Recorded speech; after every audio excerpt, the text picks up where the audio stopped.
And Debbie's here with us, and this is the conversation for this week. Um, Debbie, I'm curious, just to share a little bit about yourself, about why this conversation is one that we're having today at the Cognitive Empowerment Program Community Live. Um, and why this is a topic that's important to members and care partners. Yeah, so these ideas of purpose and meaning, or these, highfalutin existential philosophy ideas, um, you know, uh, we might not think about them deeply on a daily basis when we're, busy living our lives. But sometimes being diagnosed with a serious, potentially progressive condition can really make us, you know, question everything. And um, and we wanted to provide a framework for having this conversation, for thinking about these things in an intentional way, so that people can really thrive and feel that they are living to their fullest, whatever that means to them. And I've found some important resources that I was really fired up to share. And I just thought it was worth having this conversation again in kind of a different angle. And if you guys haven't met Debbie before, Debbie Arnold has been a social worker here at the Cognitive Empowerment Program for, has it been 2 years, Debbie? Yes, Or about two it's been two years. years. Mhm. But she's also worked in a really broad range of other social work roles. She has done a job as a care coordinator at an elder law practice. She has been a social worker for the Emory Clinic Geriatrics program in primary care.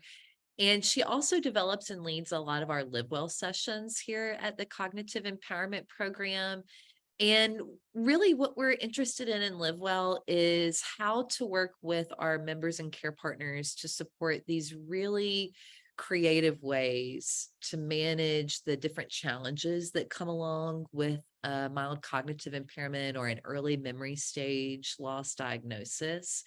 So she provides education, counseling, and really assist in connecting members and care partners with additional resources, which is what she's going to be kind of coming and offering you today.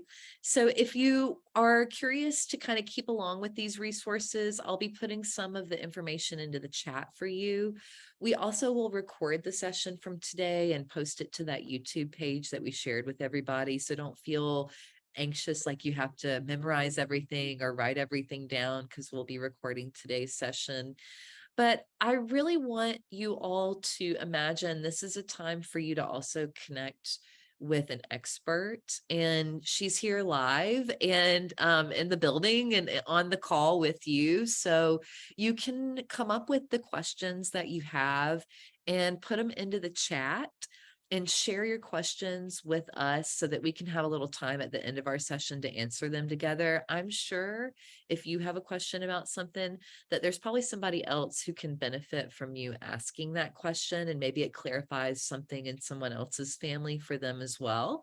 So we've got a Q&A and a chat that I'm about to start here in a moment that we can use as a resource to be able to reach out to Debbie in real time.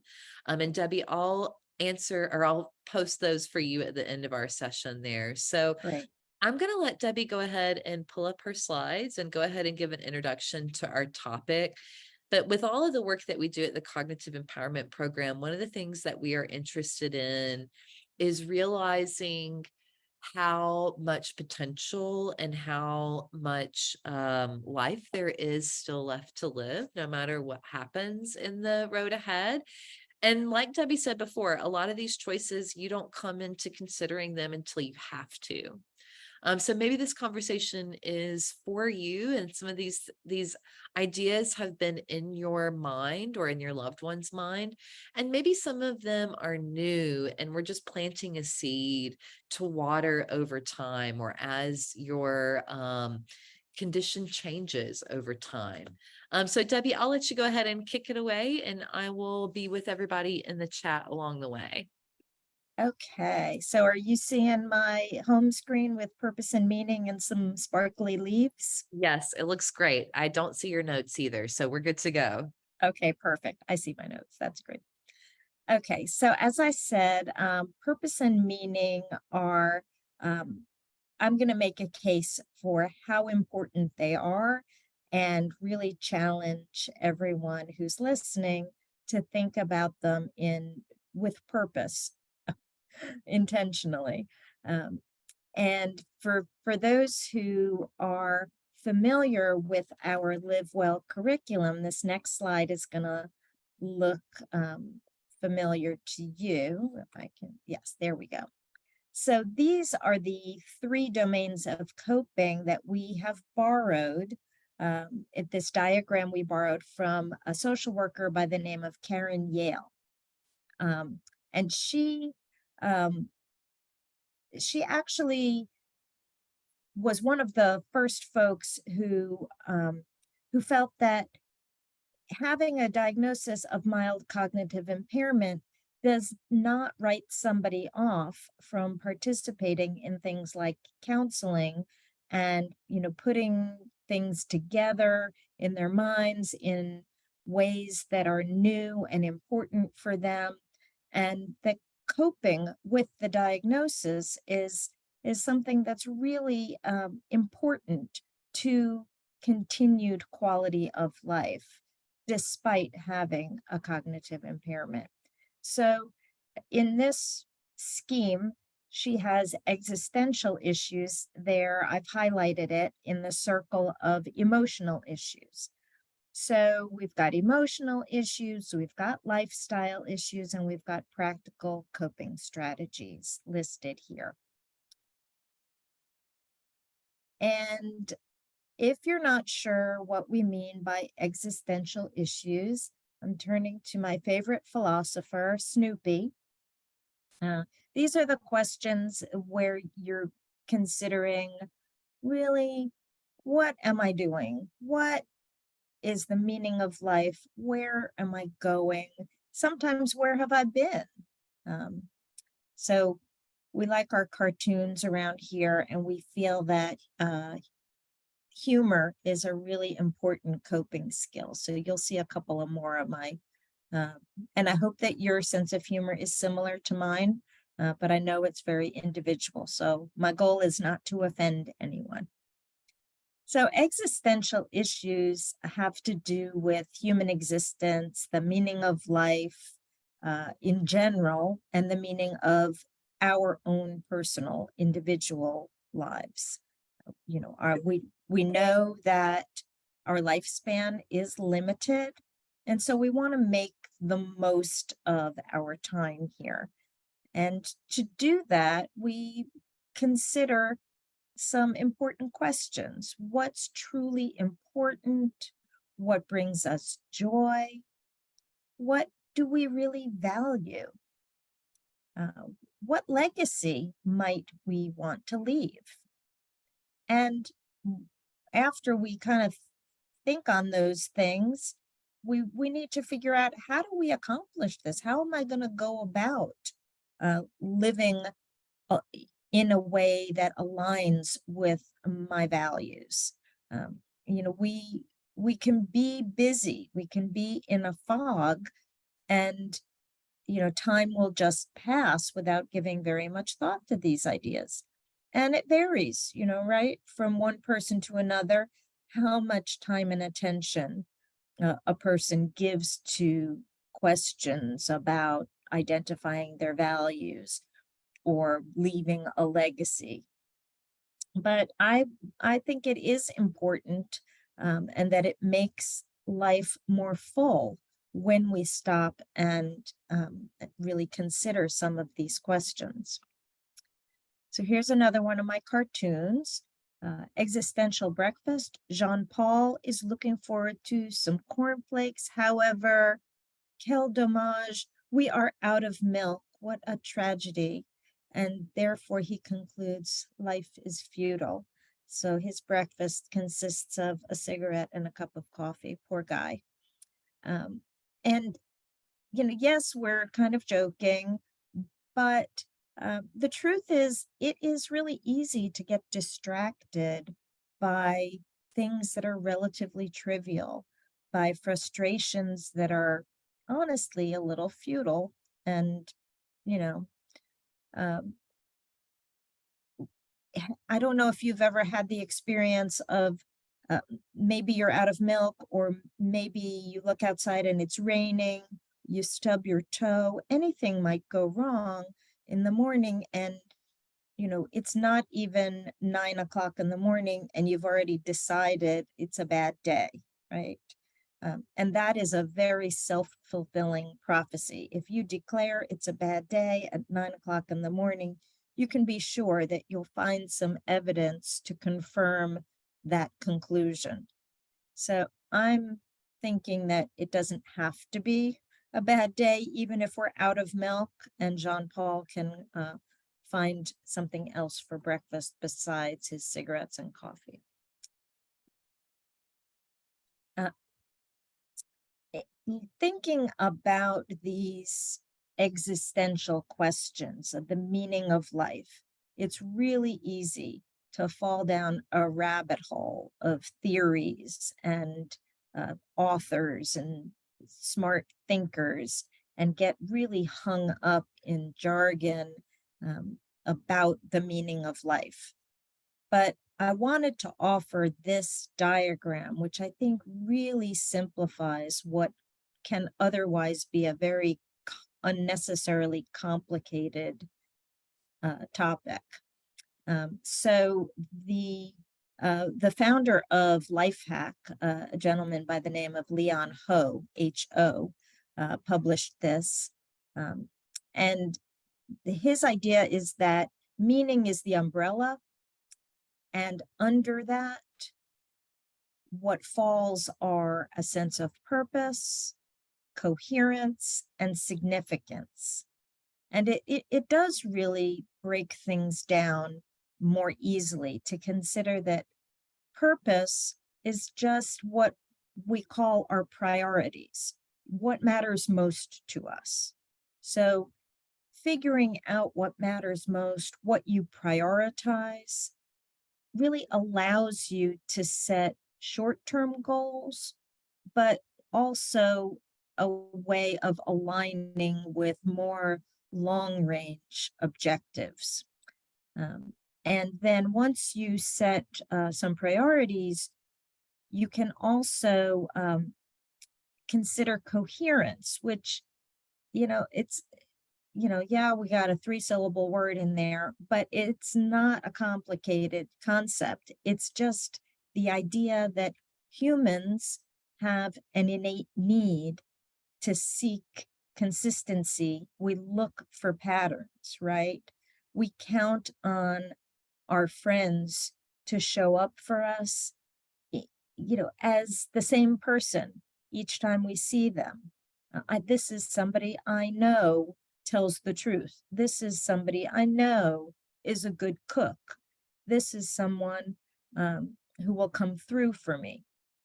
Likewise, if you maybe have a person in your life that has a different relationship with telling the truth, then maybe that's been a pattern. And so we seek patterns because that's how we make sense of events and relationships. And finally, significance. So when someone says, I want to talk about the meaning of life, the first thing that someone might think of would be that Monty Python movie. But the next thing is this concept. When someone talks about the meaning of life, um, it's what Aristotle actually wrote about, human beings achieving a complete life, a life that's full in intellectual and moral and social ways. He distinguished a full kind of happiness, um, what he called eudaimonia, that transcends momentary pleasure, right? Which he called hedonism. So, this brownie makes me happy right now. That's a hedonistic kind of happiness. Whereas full happiness is when my intellectual and my moral and my social activities all feel really fulfilling for me.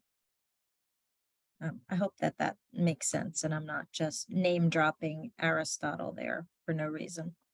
Um, the next guy I want to talk about is really considered the contemporary author on existential theories and thought, and really he's very modern and recent. When I talked about this in a recent Livewell session, we actually had a member at CEP say, "Oh, when I was at Georgia State, I remember him coming to speak." So he's not been gone all that long. The contemporary notion of purpose in life is derived from the writings of Viktor Frankl.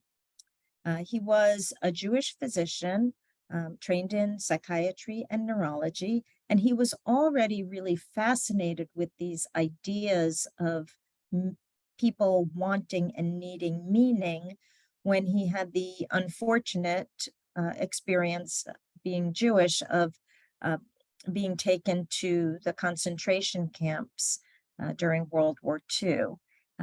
And to Viktor Frankl, being able to recount what he experienced at Auschwitz and Dachau and Terezin provided purpose and meaning, and he attributed this this wish to be able to recount and tell the story to his being able to survive the camps. He wanted to live to tell the tale. He was also prophetic in that he knew that maybe there would be people who denied that the things that he had experienced really had taken place. He believed that having purpose helped him survive and that everyone needs purpose. And he really paid attention to what was going on for those folks who didn't have any purpose and did not survive, some of whom even ran into electric fences. But he saw that as a choice of a human freedom. So everything can be taken from a man except the choice to choose one's attitude in a set of circumstances, one's own way. So I'm sorry, that's kind of a bummer, but he did write about purpose and meaning as basic human needs. These are as important, he thought, as our needs for exercise and a nutritious diet. And many studies have borne this out, that having purpose and meaning in life greatly affects health and wellness. He really believed that in order to thrive, we have to have things that we are committed to and passionate about. That does not change because somebody has been diagnosed with MCI. Humans are still humans. But the things that we're passionate about might not be the same for everybody. We don't have to all agree about what's important. We just need to each pursue what we value most. So, yeah, that's that. Okay. So consider for yourself where you might find purpose and meaning in your life. It doesn't necessarily have to be big, giant philosophical things. They might be small things. They also might be individual and personal, or they might be things that you do with other people. There's no one right recipe for this. One great example, some people feel that volunteering to be part of a research project that ultimately benefits others in their situation really gives them a sense of purpose. It's a very meaningful experience. We've seen this. I have a front row seat for this, and I can tell you I've seen it. How else might you pursue greater purpose and meaning? Consider whether this is feasible and what the first next steps might be. Talk to other people about your short-term goals and see if they can support you to make it happen. If it doesn't seem feasible, then maybe stand back from it. Ask around or see if you can try out a couple of adjustments or substitutions to make it work. This is a great quote from Picasso.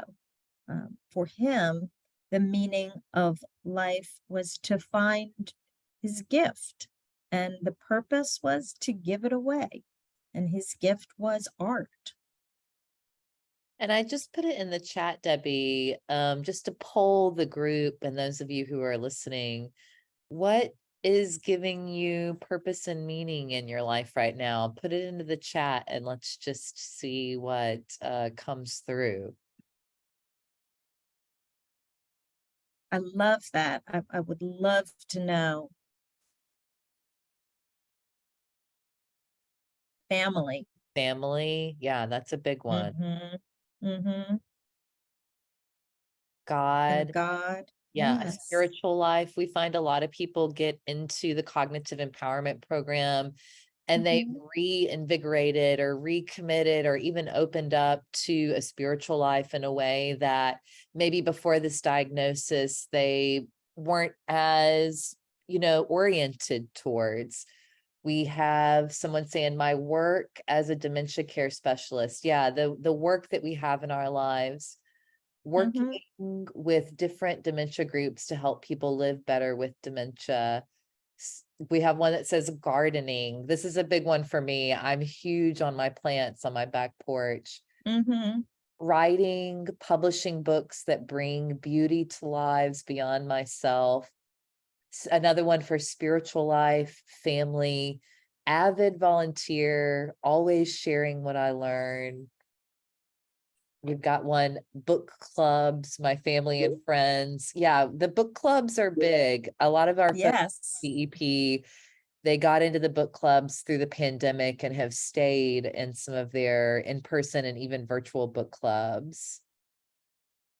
Oh, and I love this one from one of my favorite people, loving my spouse more through this journey. Yeah, learning to open up our hearts Mm-hmm. during this time versus close our hearts down or isolate Mm-hmm. ourselves away from people.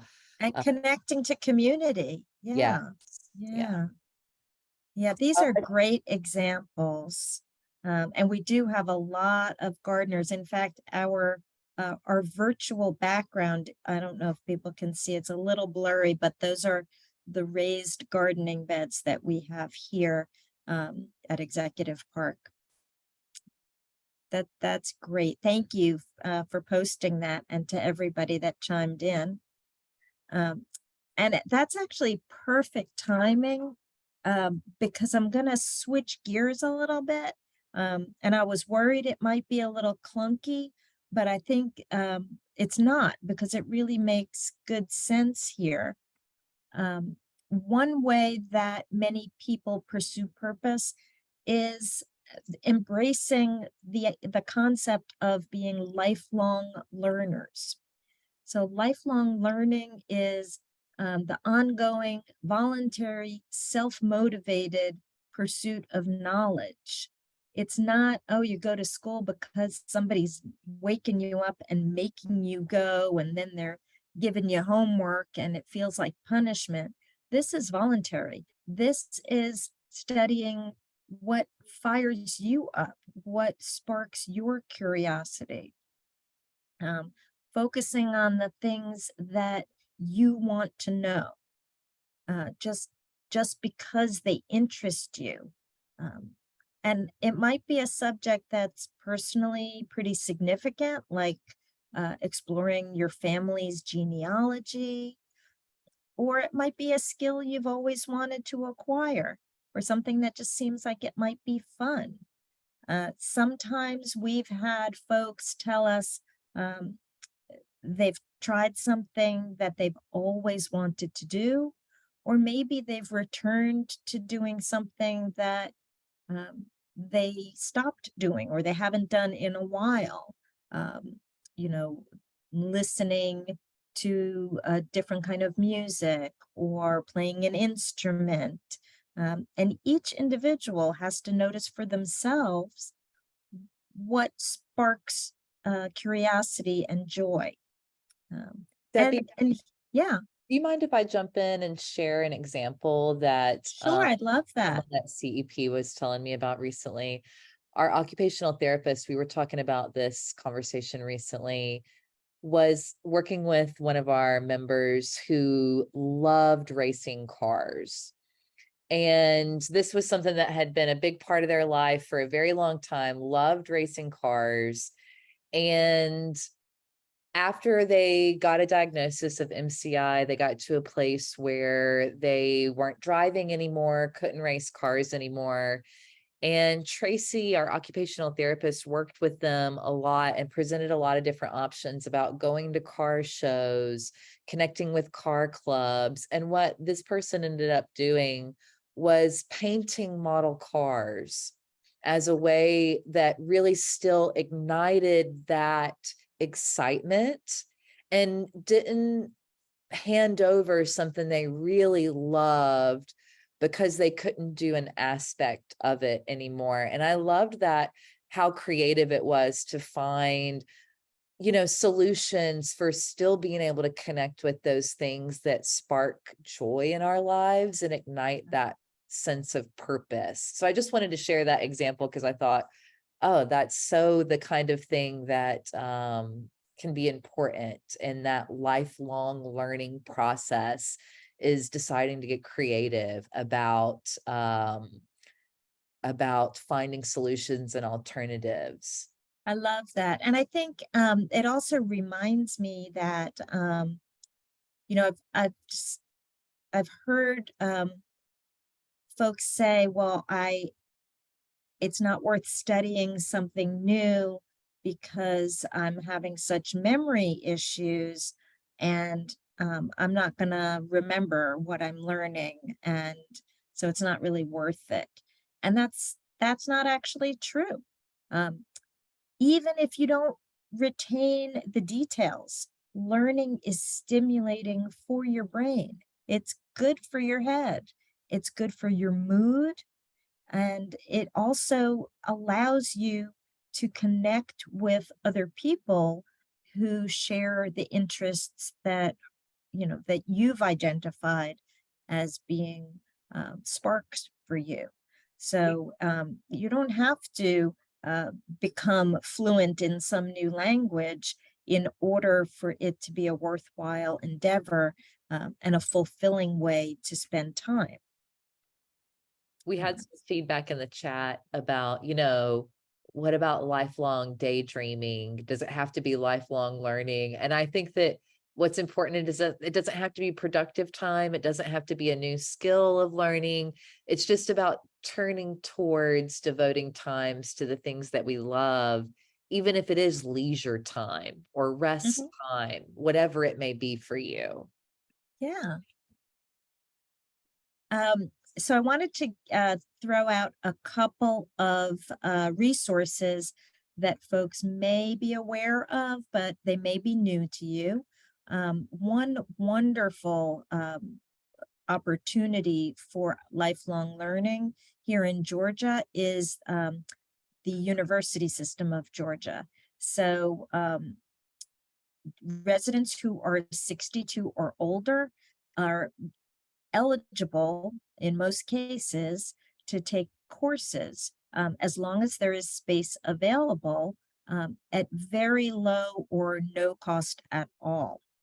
You can enroll as a regular student where you get graded, or as an auditing student where you just enjoy the classes. Um, and as long as there's space available, you should not have to pay fees except for supplies or labs or shop fees. You do have to meet the same um, requirements if you are seeking a degree, but if you are just taking classes for the love of it, you can just audit them. Unfortunately, it does not apply to dental and medical or veterinary or law school. So you're not getting any more letters after your name or practicing medicine. But we have some really very high quality institutions of higher learning here in Georgia. And then another one based here at Emory is OLLI, OLLI. It's the Osher Lifelong Learning Institute, and it's designed for adults who are inquisitive, age 50 and better, who wish to pursue lifelong learning in a relaxed and non-competitive atmosphere. And there's a tremendous range of opportunities. There's water aerobics, there's art appreciation, there's fiction writing or poetry, ethics, anything that you can imagine. And they are very open and welcoming to suggestions. If participants don't see a class that interests them and they've always wanted to try basket weaving or something, they will try to find an instructor and arrange that class when possible. There is a fee to register initially, and then a small fee per class, but they are very high quality, and I think there are some funds available for scholarships for folks who qualify. And then another whole array of opportunities is through senior centers. And we have great senior centers here in DeKalb County, Fulton County, Gwinnett. There are classes in computer sciences, woodworking, and a lot of these are back to meeting in person after really taking a long hiatus because of the pandemic. But crafting, like knitting and painting, photography, all kinds of things, and groups and clubs of almost anything you can imagine. A very full slate. You could be busy all the time. The Y offers swimming and tennis lessons, as well as basketball, racquetball, soccer. I think that's pickleball they're showing there, although it's not listed. That's really taken off. And then art centers and museums. We are so lucky to have so many centers and art museums locally. And we have at CEP, one of the most popular things is the art elective with Amanda. And she does such a great job, even with folks who didn't really think that they had an aptitude or an artistic bone in their body. People have just fallen in love with looking at their surroundings differently and finding beauty. So let's see. Here are some other ideas. Really anything that makes you happy, nourishes your spirit, makes you feel good. And we heard some of these in the chat, right? Spending time in nature, family, reading. Some folks with some neurocognitive changes don't enjoy reading a book, a traditional volume, as much as they used to, but they might enjoy listening to an audible book, or there's a program called GLASS, the Georgia Library for Accessible Services, and they will issue you a player with these very easy to use cassettes, and they just keep giving you more. They come in the mail, they're self-stamped, and it's a great way to still enjoy books even when reading becomes a little bit more challenging for one reason or another. Some people just, their vision has changed. Um, and I have family members who use those because of macular degeneration or other age-related vision issues. Um, Participating at a place of worship, either formal or informal, volunteering in general is a very fulfilling experience. It's different from having a traditional job. You do what really works for you when it works for you, and you know that you're making a difference for other people in the ways that are meaningful to you. Um, so music, always a source of joy for many people. Anything that I've missed that people want to add to that list? I just put this in the chat too. One of the things that we know from research here at CEP is that being social is huge for brain health. And I love a lot of these ideas that are kind of hitting two birds with one stone. They're giving you meaning and purpose. They're good for cognition. They're good for thinking and learning, and which we know is great for memory. So I'm loving the ways that you're kind of doing two things at once with some of the social elements and some of the learning elements with some of these. So not just good for that sense of, brain health and emotional health, but also social health.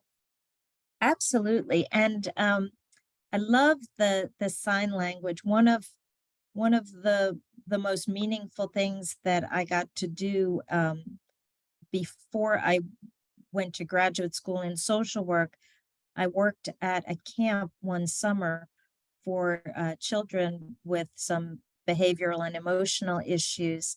And there was a music teacher who taught the kids to sign along with some really positive and motivational lyrics of popular songs. And there was a great beat and they were moving around. They were kids that didn't sit still anyway. Um, and and by learning the sign language for these lyrics, it really just drove home these positive lyrics in a way that was wonderful for self-esteem and concentration. And I think that's um, a wonderful suggestion, Faye. I'm so glad you're doing that. And we are right about at the end of my slides. Um, let's see. Yeah. And I am open for business as far as questions. Um,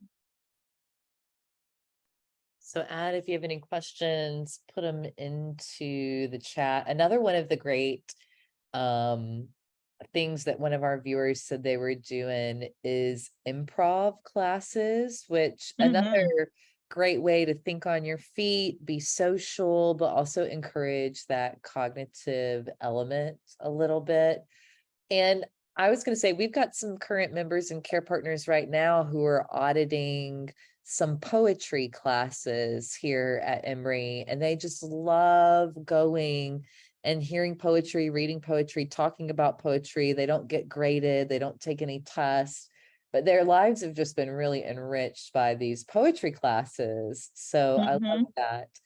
And we do have a question about, in some of the places in our communities where we are already active, places like our churches or our synagogues or wherever we may be connecting with community groups, how might we start something for our folks to recognize MCI in some way?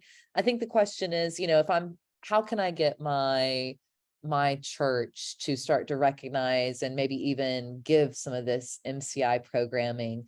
And one of the things we might say is maybe finding ways to connect them with organizations like us and the Alzheimer's Association are great resources. But I'm curious, Debbie, what your thoughts are about trying to get some of these programs and classes a little bit more accessible. Yeah, so there has been a movement to create more welcoming spaces in faith communities um, for folks with different needs. So, for example, kids who are on the autism spectrum might need services that are a little bit less overstimulating for them. And likewise, there has been um, a, a move toward educating and creating dementia friendly spaces in faith communities. And I'm not sure where that is, what the status of that project is. I suspect that during COVID, when we weren't able to meet as communities in person, that some of that backed off. But I will try to look into it for you, Harry. Um, and let you know if I can learn more about that and direct you to someone. And I think part of it is one of the things that we do talk about in Livewell is unfortunately there is a lot of stigma about cognitive impairment in general.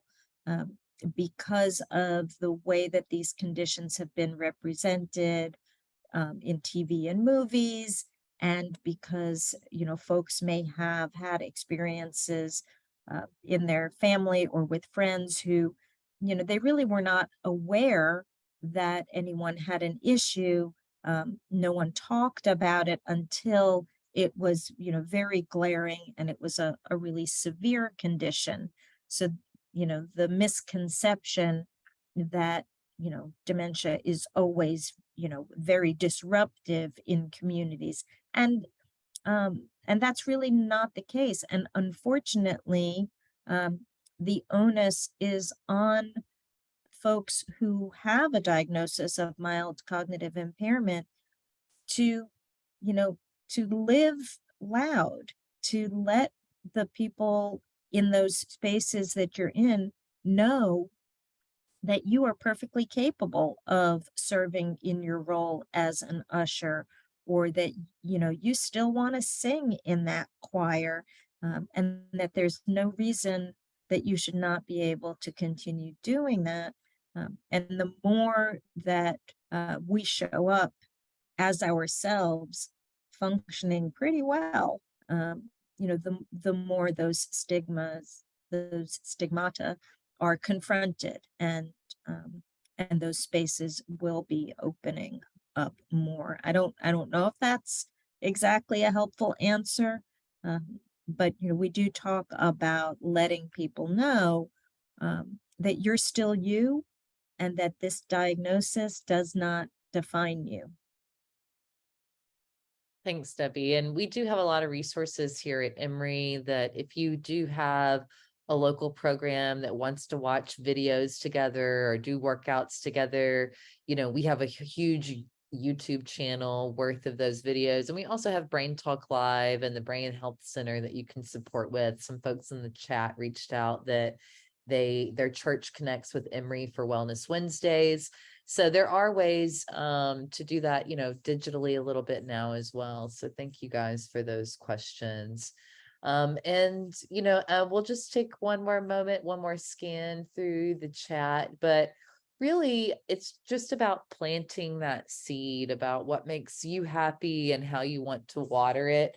And especially for care partners, that may mean setting things up to get some more of those things that your loved one loves and enjoys happening more around your house, and things like that. So get creative, come up with solutions. I know that there's a lot of folks that are in CEP who have big gardens at home that they and their loved ones are able to take care of with a lot of pride and joy, regardless of a diagnosis. So it really, when we talk about memory loss, is about realizing how capable that we still are, how much joy there is to access every single day, and the things that are possible when we start to walk into acceptance, which is one of the things that we have a lot of videos and things like that about in our archive as well. So, Debbie, thank you so much for coming and sharing some of these resources. I loved things that are accessible, like the YMCA and places like that for us already. Those discounted senior memberships are great, and they have the scholarships available. And even thinking about the little workouts at home, like silver sneakers online and things like that. We don't have to leave our house in order to connect with those things. So thank you. Any last thoughts, Debbie? So there is a program, I was trying to think of the name of it. Someone had mentioned improv, and there was a program that started in New York called The Joys of Dementia. Are you kidding? And it's an improv group. And one of the, I don't know if it's a silver lining or exactly what, but you know when you have memory issues, you are living in the present. And one of the great things about improv is that it calls on you to just react authentically in that moment. And so improv and MCI do go together. We have a funny saying in the yoga program at CEP that one of the things that memory loss cannot take away from you is the present moment. So accessing and finding ways to continue to enjoy that is one of the things that we want to inspire you to do here at Emory and at CEP. And what we know is that healthcare can be limited sometimes in providing some of that spiritual support to be able to do these things along the way. But the accessing meaning and purpose is one of the things that we can do to really kind of boast that that question of why me, why now, why this. So if you guys have any questions for us, this email that you see on your screen, empowerment@emory.edu, is how you can reach out to us here at the program. You can write us emails or inquiries if you have any after today's session. And we will be posting this video into our YouTube archive. So thank you all so much for joining us. It's really exciting to continue to build a community of other people who are experiencing the same thing. If you've been feeling that sense of no one could possibly understand, why me? You're with a group of people today who are here with you in that journey, who are interested in building a community around this experience and putting words to your stories and sharing those stories and connecting with others who want to do that as well. So please check out our website at empowerment.emory.edu. If you've been curious about, do I have MCI?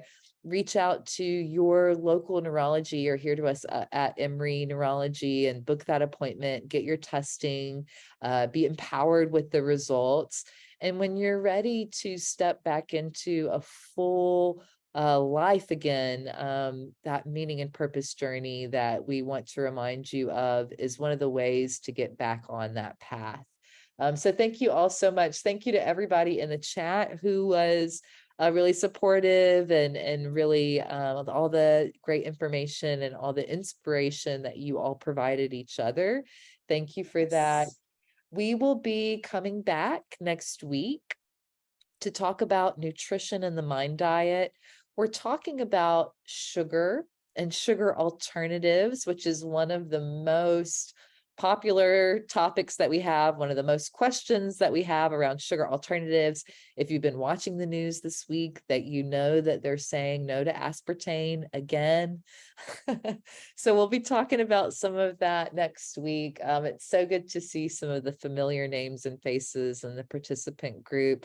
If you're new to CEP Live, we hope that you join our community again next week. And thank you so much to Debbie for coming in and offering your insight and all of the experience that you've had working with this community with us. Absolutely. Thanks, Megan. Thanks, everyone. We'll see you next week.